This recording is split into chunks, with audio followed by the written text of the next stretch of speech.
Hey guys, welcome back to my channel. I hope you all are doing very well.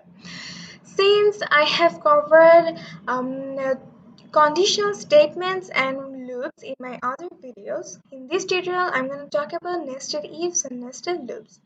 So let's get started. What is a nested if? So it's a very simple thing. Basically, an if inside another if statement is called a nested if. So if you look at the example here I've written for you, here is an if inside of another if statement. So in this case, this if here is called a nested if since it is inside of another if. So if you look at this program for a while, first of all, I have taken input a number, integer data type n. And then I have put some conditions on the value of n here. So if n is not equals to 0, so if n is not equals to 0, so obviously n is either greater than 0 or less than 0. So secondly, I have put another condition inside of this earlier condition. So if n is not equals to 0, and then if n is greater than 0, then printf %d, that means the value of n is a positive number. And then if we have n is greater than 0, so if the condition doesn't match, else the n is definitely less than 0. So it will print %d is a negative number. And then else, like if n is not equals to 0, the computer will execute these conditions here. Otherwise, it will print %d is a 0. So if you run this program now, input a number, let's say -4. -4 is a negative number. So here goes the example of nested if. So if you clearly understood this part, we're going to go to the next part, that is nested loops. So nested loops are a same thing as nested if. So basically a loop inside of another loop is called a nested loop.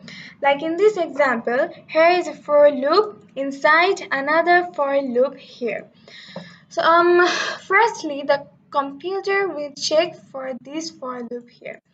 So if the conditions matches here, I equals to 1, and then if we increase the value of I gradually, and if I is less than or equals to 3, it will go to the next for loop here and match the conditions of this one.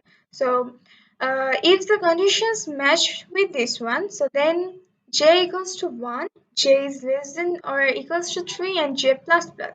It will print the values of I and j as output. So if you look at this program,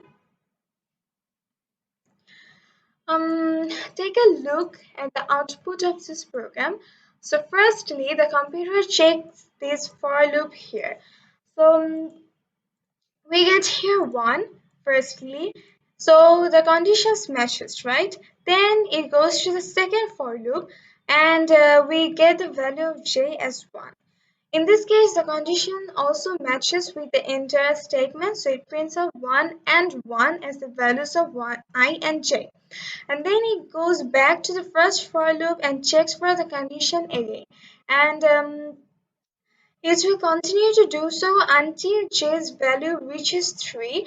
You see here 1, 1, 1, 2, 1, 3. So for every value of I, it will print the values of j. So we can see from the output, until j's value reaches 3, i's value remains 1.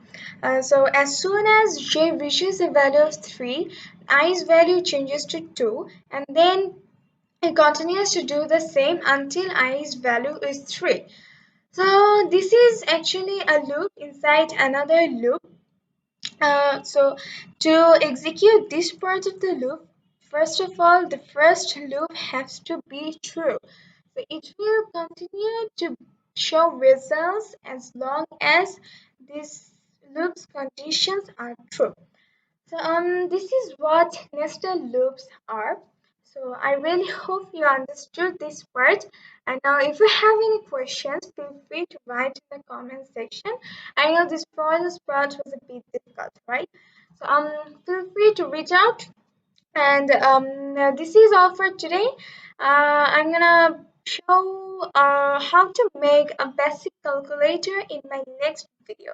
So until then, goodbye. Thank you very much for watching the video. And yes, do not forget to subscribe so that whenever I come up with a new video, you get to know first.